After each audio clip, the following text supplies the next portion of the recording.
Hello, I'm Natasha Hussein, and this is Newsfeed, your dose of what people are talking about online.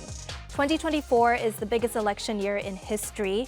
A record number of countries, at least 64, will go to the polls. That means almost 4 billion people will be exercising their democratic right to vote. But amidst this electioneering, one question looms large. Where are all the female politicians? Lara looks for answers. These candidates from all over the world share one common trait. They're all men. Of all the countries holding elections this year, only 18 have female candidates. And just a handful of them have a real shot at winning. At least in Mexico, it's a dead cert. Women are going head-to-head to become Mexico's first female president in the country's 200-year history. Climate scientist turned politician Claudia Sheinbaum will represent the ruling Morena party. Hoy ganó la democracia.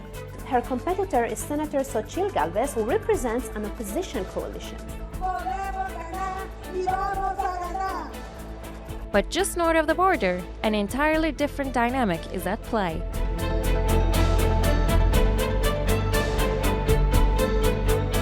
While women have been leading countries worldwide for over 6 decades, the US has yet to join their ranks. Hillary Clinton did come close to holding the White House keys, winning the popular vote in 2016. And Kamala Harris became the country's first female vice president in 2021. Women make up more than a quarter of all members of the 118th Congress, the highest percentage in US history. Why I'm not getting out of this race? Why does she keep fighting? What's she doing? And this year, Nikki Haley became the first woman to win a Republican presidential primary after her victory in Vermont. Does this mean America is ready for a female president? No, women were created to be at home. They weren't created for positions of authority. How many countries won't even have a meeting with you? They require a lot of guidance, and they're only really good for taking care of a household. But the numbers tell a different story.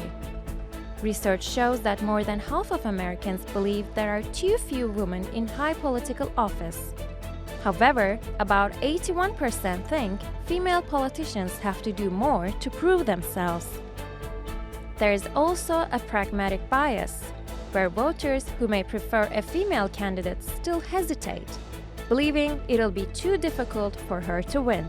Every time a reporter says she would be the first woman president, it essentially reinforces in our brains that this has never been done before, and it scares us. Studies show that the ambition to become president is seen as a negative in women and a positive thing in men. Everything from the clothes that a woman candidate wears to the way that other people talk about her impacts our view of her as a voter before she's even opened her mouth. Mexico, Spain, France, and Belgium have binding quotas for female candidates.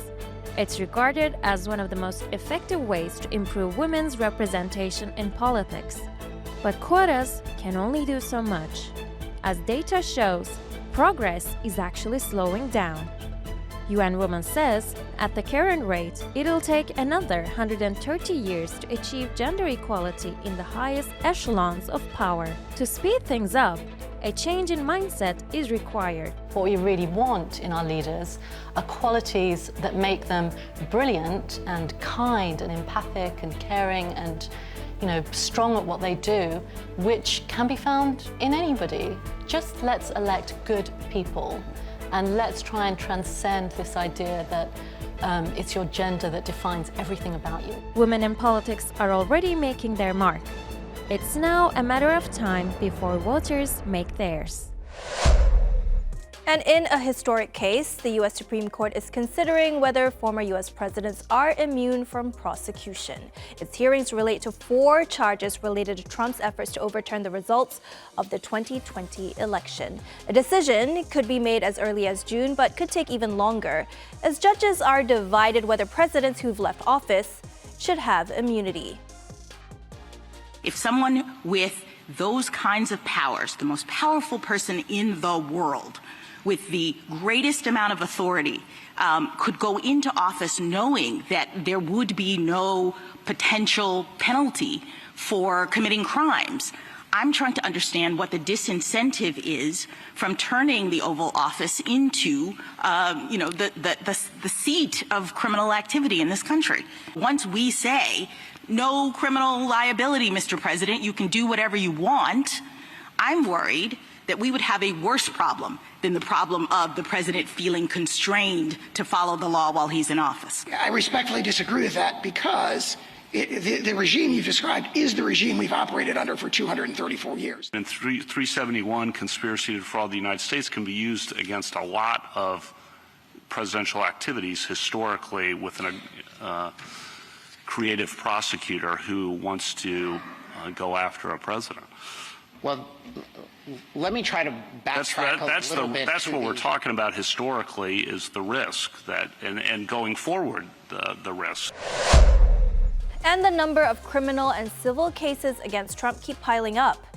He's currently in New York, but the Republican presidential nominee appears unperturbed as he ramps up his re-election campaign. Our correspondent John is in D.C. and explains what makes the Supreme Court hearing so significant.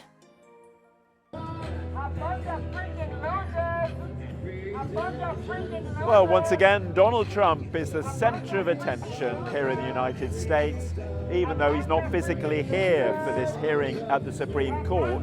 He's in New York, facing charges of allegedly paying hush money to a film actress. But this is a very important hearing for him because he's arguing that he should be immune from prosecution. His lawyers say no president can carry out their official duties if they've always got that threat of prosecution hanging over them if they do something wrong. A president has to have immunity. You don't have a president, or at most you can say it would be a ceremonial president. And I say presidential immunity, very powerful presidential immunity is imperative, or you practically won't have a country anymore. But lawyers for the other side are saying, well, if you take that to its extreme, then the president could order the assassination of a political opponent and get away with it. So why is this important? Well, Trump faces 3 more criminal trials. This won't affect his New York case because that was about allegations before he became president. But the other cases involve actions when he was president. There are two cases that he's alleged of attempting to overturn the 2020 election, and one that he allegedly withheld classified documents, stored them at his home in Mar-a-Lago. Now, if Trump wins here, those 3 trials won't go ahead. Even if he loses, this is all helping him because the delay caused by this hearing means that those trials are being pushed further and further back, and Trump's hope is they can be delayed until after November's election. If he wins that election, he can appoint an attorney general who's favorable to him and who would be willing to quash those charges altogether. Sexual harassment survivors in the Harvey Weinstein case have denounced a ruling overturning his landmark rape conviction in New York. The city's top court ordered a new trial, ruling that the judge in the original had unfairly allowed witnesses to testify who had no part in the case. The conviction in 2020 was a watershed moment in the #MeToo movement, prompting countless sexual harassment and assault survivors to come forward against Weinstein. The disgraced Hollywood film mogul will remain in prison because he was convicted in another rape case in LA in 2022. But while the overturned conviction in New York reopens a painful chapter in America's reckoning with sexual misconduct by powerful figures, activists and survivors stress it's not an exoneration of Weinstein's crimes. This is not a blow to the movement.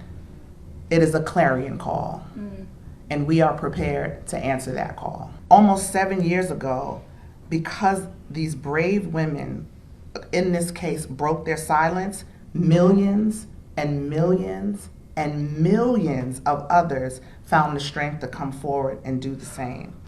That will always be the victory. This doesn't change that. I stand shoulder to shoulder with women who have bloody knees. Because male sexual violence may knock us down, but we get right back up.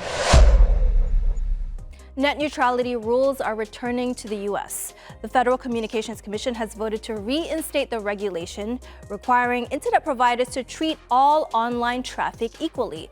The Obama-era internet policy was rescinded during the Trump administration. While internet regulation may sound like an authoritarian edict, net neutrality supporters say the rules are critical to consumer protection.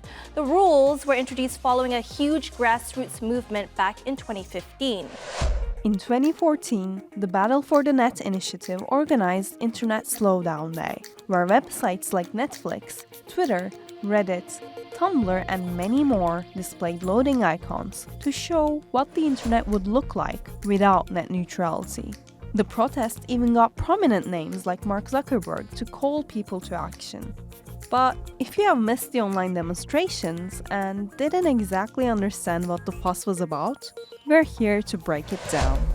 You connect to the internet through an internet service provider or an ISP. And without net neutrality, these ISP companies can choose to alter your online experience in line with their interests. They could slow down a streaming service so you choose other ones, or paywall access to faster video streaming altogether. And it's not just streaming. Any website like social media platforms could be blocked or limited. Let's say your ISP company has an affiliated shopping platform. They could prioritize access to that site over any other. Net neutrality aims to prevent such cases. Neutrality rules classify the internet as a public utility, like a water or electricity company. The consumers are the priority, so no company gets an unfair advantage or control what you do on the internet. No matter who you are or where you live, you need broadband to have a fair shot at digital age success. It went from nice to have to need to have for everyone, everywhere. Broadband is now an essential service. Essential services, the ones we count on in every aspect of modern life, have some basic oversight. The nation's leading communications authority believes every consumer deserves internet access that is fast, open, and fair. A 60-year-old woman in Argentina has broken stereotypes after being crowned Miss Universe Buenos Aires. Alejandra Rodriguez has made history as the first sexagenarian to hold the title. By day, Rodriguez is a lawyer and journalist. Her triumph marks a milestone in challenging ageist norms at beauty pageants. The Miss Universe pageant has gotten rid of age limits, opening up the international competition to all women above age 18. Previously, contestants had to be between age 18 and 28. Rodriguez says she hopes to inspire people of all ages with her triumph. Next month, she'll compete at the national level, vying to represent Argentina at Miss Universe. I've been receiving messages from many people who feel inspired, who tell me that as a result of this win, they're encouraged to do things that they'd long put off, projects they didn't dare to undertake because they felt old, because they felt that it was too late, that the moment had passed. Well, it seemed to me that my feat is something extraordinary. I feel honored, and as I always say, that if you can help one person, it's worth it. How inspiring. And that's our show. Find our latest stuff on YouTube and do subscribe to our channel. See you soon.